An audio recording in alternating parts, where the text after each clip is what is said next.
Hello, class 9 का chapter 1.2 वैदिक गणित कर रहे हैं। वैदिक गणित में क्वेश्चन नंबर ये निम्न का वर्ग ज्ञात करना है। क्वेश्चन नंबर 17 से लेकर 20 तक का वर्ग ज्ञात करना है। अब देखिए 103 का वर्ग ज्ञात करना है, तो वर्ग ज्ञात करने के लिए हम इसे 2 बार लिखेंगे। वर्ग मतलब 2 बार लिखेंगे गुणा में इसकी स्क्वायर। अब देखिए ये 103 है, इधर भी 103। हमने आधार कितना ले लिया? आधार लिया हमने 100। हमने 100 ले लिया आधार। तो जब 103 को 100 में से घटाएंगे तो कितना आएगा? 3। इधर भी आया 3। अब क्या करेंगे? 103। अब सामने वाली संख्या छोड़कर तिरछा जोड़ देंगे। 3 जोड़ दिया। अब 3 का 3 से गुणा कर दिया, 3 × 3। जब इसमें जोड़ा तो ये आया 106 और 3 का 3 से गुणा किया तो 9। जब इसका 9, अब देखिए यहाँ पर 9 एक अंक है, जबकि आधार में देखिए 0 कितने हैं? 2। तो हम क्या करेंगे? 106 इसको 09 लिख लेंगे। इस तरफ 2 अंक होने आवश्यक हैं। तो हमारे पास आंसर कितना आएगा? 106 09। क्वेश्चन नंबर 18 नंबर में क्या दिया है? 95। अब 95 × 95 वर्ग किया। अब देखिए आधार इसमें हमने लिया 100। आधार लिया 100। जब 95 को 100 में से घटाएंगे तो -5, इसमें भी -5। तिरछा जोड़ेंगे। अब यहाँ पे माइनस है तो घट जाएगा। 95 - 5 गुणा करेंगे, माइनस इंटू -5 और 5 का 5 से किया तो 25। यहाँ पे घटाया तो 90 25। और अब देखिए यहाँ पे 2 0 है तो 2 अंक लिख सकते हैं। तो आंसर आएगा 90 25 9025। क्वेश्चन नंबर 19 में हमें करना है 204 का वर्ग ज्ञात करना है। तो इसके अंदर हम आधार लेंगे। देखिए आधार लिया 100, लेकिन यहाँ पे 200 है, 204। तो हमने एक उपाधार ले लिया, वो लिया 200। अब जब हम उपाधार अंक ज्ञात करेंगे, उपाधार अंक, तो क्या करेंगे? 200 में से भाग देंगे 100 का, तो कितना आ जाएगा? 2। अब इसमें हल करेंगे। 204 को 200 में से घटाया तो 4, इसमें भी 4। अब क्या करेंगे? इसमें तिरछा जोड़ देंगे तो 208। 204 में 4 जोड़ा तो 8। अब इसमें जोड़ने के बाद देखिए अब हमारे पास उपाधार अंक कितना है? 2। तो इसको गुणा कर देंगे 2 से। अगर नहीं है तब गुणा नहीं करेंगे, लेकिन अभी हमारे पास उपाधार अंक 2 है तो गुणा कर दिया। 4 का 4 से किया तो 16। इसका गुणा करेंगे, 8 दूना 16, 2 दूना 4। तो हमारे पास जो उत्तर आएगा वो आएगा 416 और 16। ये हमारा आंसर होगा। क्वेश्चन नंबर 20 में दिया है 225। अब 225 का वर्ग ज्ञात करना है। 225 × 225। तो यहाँ से हमने आधार लिया 100। अब देखिए ये 200 से ऊपर है तो एक उपाधार ले लेंगे। उपाधार वो ले लिया 200। तो यहाँ से हम उपाधार अंक निकालेंगे। तो उपाधार अंक कैसे निकालते हैं? उपाधार में से भाग देंगे आधार का। तो उपाधार अंक कितना आ गया आपके पास? 2। अब इसको हल करते हैं। पहले इन दोनों को लिखा। अब 225 को 200 में से घटाया तो कितना आंसर आया? 25। दोनों में आएगा 25। अब क्या करेंगे? तिरछा जोड़ देंगे। 225 में इसको जोड़ा 25 को, उसके बाद 25 का गुणा 25 से किया तो क्या आएगा? 625। तो 25 का गुणा 25 से करेंगे हम। यहाँ पर 250। अब देखिए उपाधार अंक हमारे पास 2 है तो इसको गुणा करेंगे 2 से। 625 गुणा किया, 0 5 दूना 10, 4 और 1 5, 625। अब देखिए इसके अंदर आधार में 0 कितनी है? 2। तो इस तरफ सिर्फ 2 ही अंक रहेंगे। तो 25। अब ये जो 6 है वो आगे जुड़ जाएगा तो 506। 500 में 6 जुड़ गया आगे, ये आगे चल जाएगा। अब इसको लिख देंगे वैसे का वैसा। तो ये हमारे पास आंसर होगा। आगे क्वेश्चन दिया है निम्न का घनमूल ज्ञात कीजिए। घनमूल मतलब 15 का 3 बार गुणा।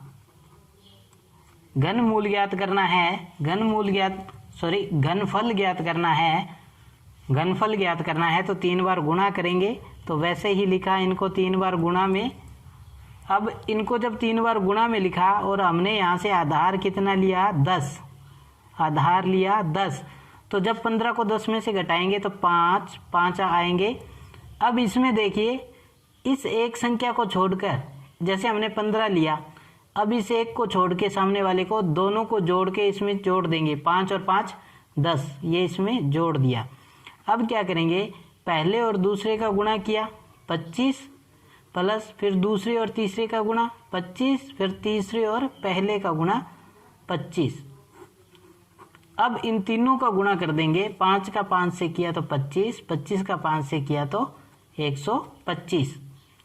15 में 10 जोड़ा तो 25 और इनको जोड़ा तो 75, 125। अब देखिए इसके अंदर आधार में 0 कितनी है 1, तो 1 अंक ही आएगा। इधर से 5, तो ये 12 जब आगे गए, इन 12 को इसमें जोड़ा तो कितना हो गया 7, 87। तो यहाँ पे कितना हो गया 25। अब यहाँ से जब लिखेंगे तो 5, 7, ये 8 आगे चल जाएगा 33। तो ये हमारा आंसर होगा। नेक्स्ट क्वेश्चन में आपको दिया है 91, इसमें आपको 91 दिया है। नेक्स्ट क्वेश्चन है इसमें 91। अब 91 का घनफल ज्ञात करना है तो 91 गुणा 91 3 बार लिखा इनको। जब हमने इनको 3 बार लिखा, अब देखिए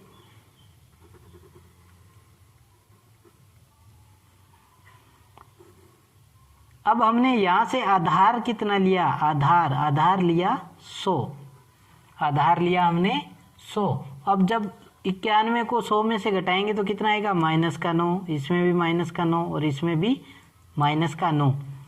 अब 91 लिखा, सामने वाली संख्या छोड़कर, अब देखिए ये कितना हुआ 9 और 9 18, माइनस का 18, माइनस है तो माइनस का 18।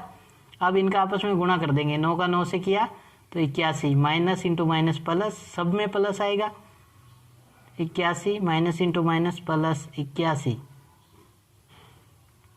ये आएगा। अब इसमें अब इन तीनों का गुणा करेंगे। 9 का 9 से किया तो 81 और 81 का 9 से करेंगे तो 729, 729, वो भी माइनस का, क्योंकि plus minus into minus plus और प्लस इंटू माइनस माइनस।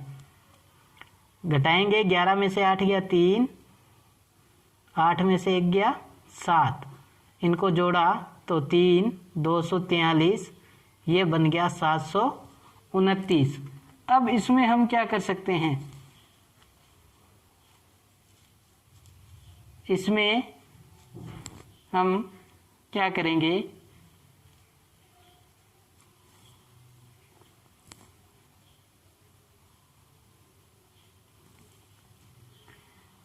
अब देखिए यहाँ पे आधार में कितने हैं 2 0, तो हम इसमें सबसे पहले देखिए यहाँ से 729, यहाँ से 2 अंक रख लो 43 और ये 2 आगे जोड़ दो तो कितना हो गया 75। अब क्या करेंगे, यहाँ से 1 कम करेंगे तो यहाँ पे 100 बनता है, लेकिन यहाँ पे है -729। जब 1 अंक अपने इधर से कम करते हैं तो 100 बनता है। अगर हमने यहाँ से 10 कम कर दिए तो कितना हो जाएगा 1000। जब हम यहाँ से 10 कम करेंगे 75 इंटू 10 कम किया तो 33, तो जब इधर आएगा तो कितना हो जाएगा 1000 माइनस 729, तो 75, 33 और इसमें से जब 1000 में से 729 को घटाया तो ये आ गया 1, 9 में 7 क्या 2, 271, 271 आया। अब हम लिखेंगे, देखिए दो दो अंक आने चाहिए, 1, 7, ये 2 आगे आ जाएगा 35 और ये बन गया 75। तो ये हमारा आंसर होगा। इस प्रकार से हम इन क्वेश्चन को कर सकते हैं। क्वेश्चन नंबर 23 दिया है कि 32 का घनफल ज्ञात करना है। तो 32 को लिखा पहले। अब देखिए हमने इसमें आधार कितना लिया, आधार 10, लेकिन यहाँ पे 30 है तो उपाधार कितना हो जाएगा 30। तो उपाधार अंक 30 में भाग दे दो 10 का तो कितना होगा 3। तो जब हमने 32 में से 30 घटाए तो 2 आएंगे सब में। अब क्या करें, 32 सामने वाली संख्या छोड़ के दोनों जोड़ दो +4 और गुणा कर दो उपाधार अंक से 3 से। अब इसमें क्या होता है, 3 की घात 2 से गुणा करेंगे इसको। जब संख्या 3 हो तो इसमें उपाधार अंक 3 की घात 2 से गुणा करेंगे। अब इनमें 2 का 2 से गुणा किया 4, फिर 2 का 2 से गुणा, ऐसे गुणा करेंगे। और इसका यहाँ पे 2 घात से गुणा किया है तो यहाँ पे 1 घात से गुणा करेंगे। अब इनका आपस में गुणा कर दो, 2 का 2 से 4, 4 का 2 से 8, गुणा कर दिया हमने। अब इसमें कितना बचा 36 इंटू 3 की घात 2, 9, 4, 8, 4, 12, 12 का 3 से गुणा करना है इंटू 8। अब जब आगे हल करेंगे तो ये 8 आया, 36 इसका गुणा किया 9 × 54, 5 27 और 5 32। अब इधर 8 आ गया। अब देखिए यहाँ पे एक ही अंक लेना है 6 और ये आगे आ जाएगा तो 327 इसमें जुड़ गया। तो इसका जो आंसर आएगा, तो ये आंसर आएगा इसका।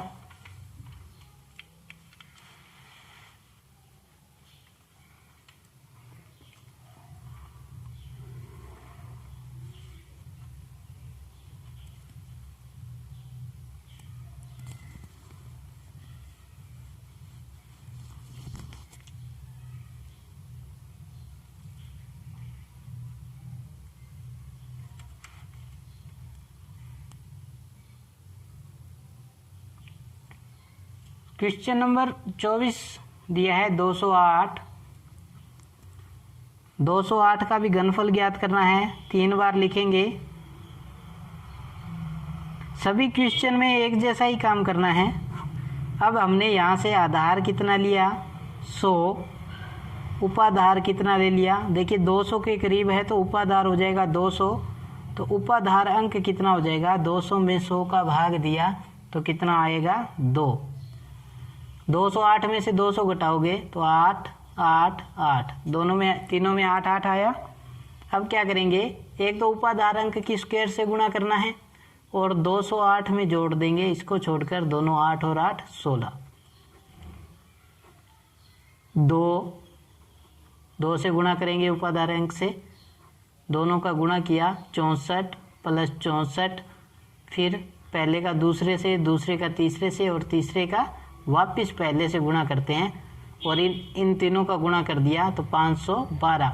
8 का 8 से किया 64, 64 का 8 से किया 512, गुणा किया कितना आएगा 4 × 224 और इसमें गुणा किया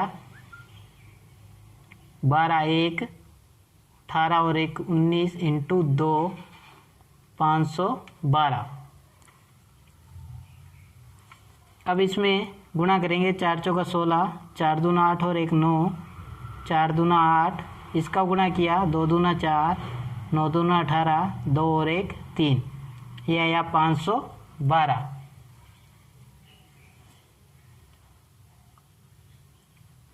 अब इसमें हमारे पास 2 अंक दिए हैं तो 2 अंक लेंगे यहाँ से, देखिए 2 1 तो ये 5 आगे जाएगा तो कितना बन गया 9 8 और ये 3 आगे जाएगा तो 9 9 8। तो ये हमारे पास क्या होगा, इसका आंसर होगा।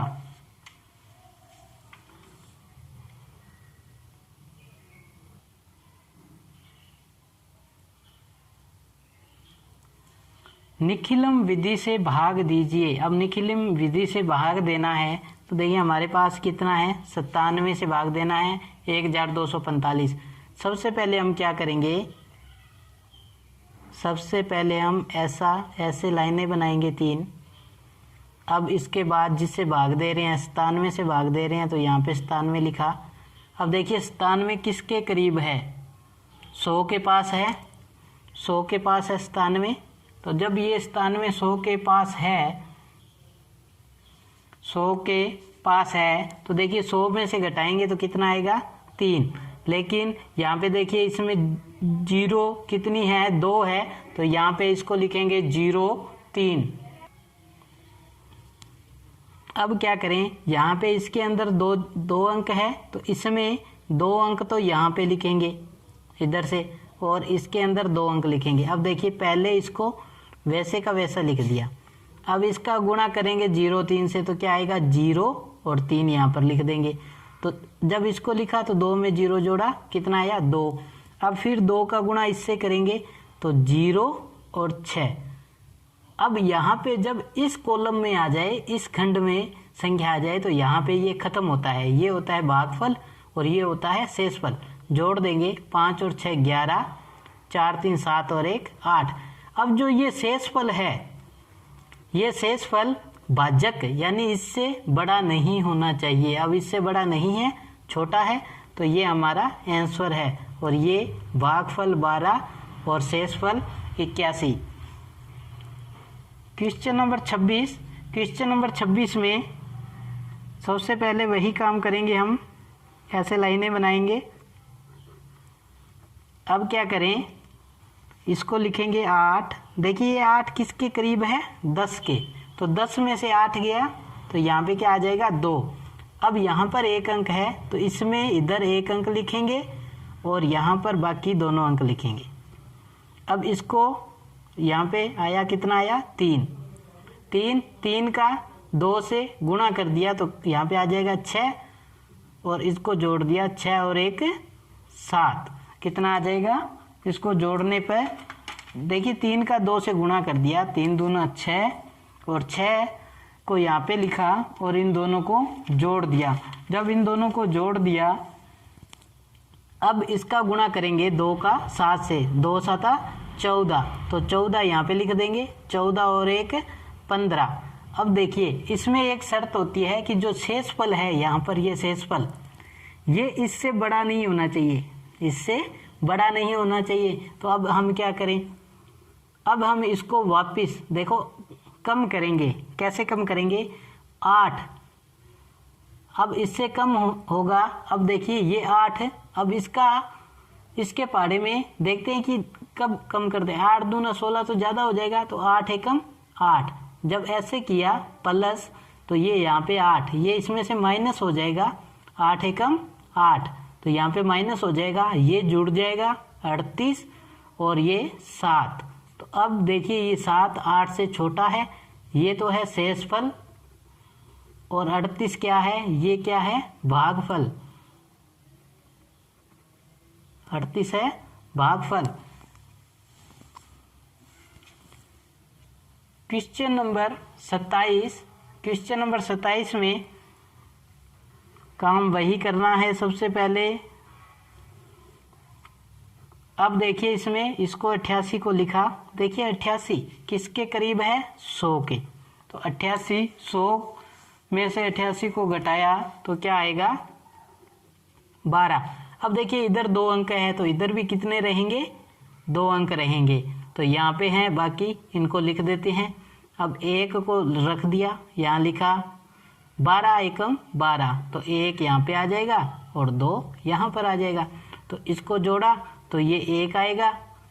अब फिर गुणा कर देंगे 12 एकम 12। जब इसका गुणा किया हमने 12 एकम 12, तो अब इनको जोड़ दो, 3 2 5, 1 2 3 और 1 4, तो ये 88 से छोटा है शेषफल, मतलब ये आ गया शेषफल और 11 आ गया भागफल। इस प्रकार हम इन क्वेश्चन को कर सकते हैं। धन्यवाद।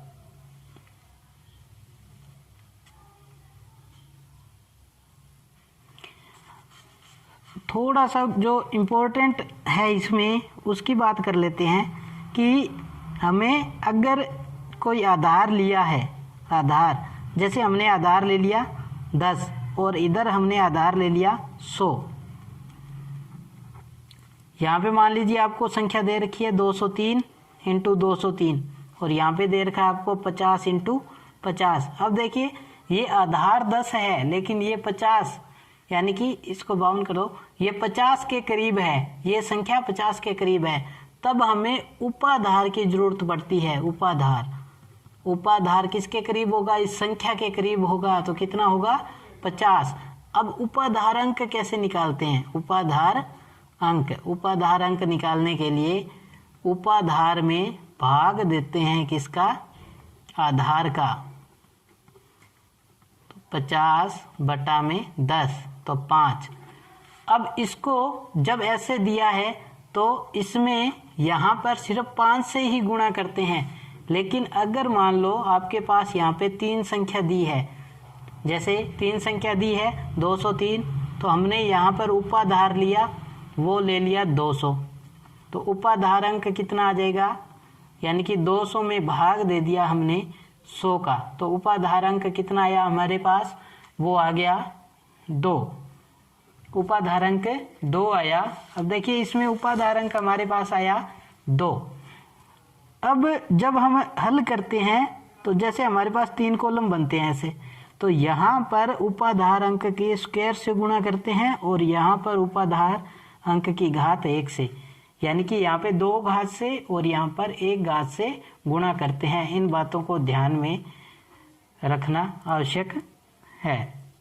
और जैसे कि आधार में यहाँ पे 2 जीरो है, तो यहाँ पर 2 कोई अंक आ गए, जैसे 98 आ गया, उनको हम सीधा लिख सकते हैं।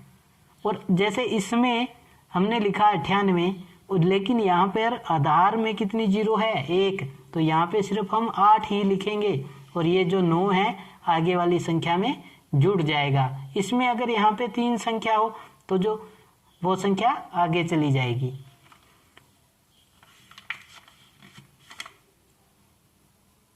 धन्यवाद।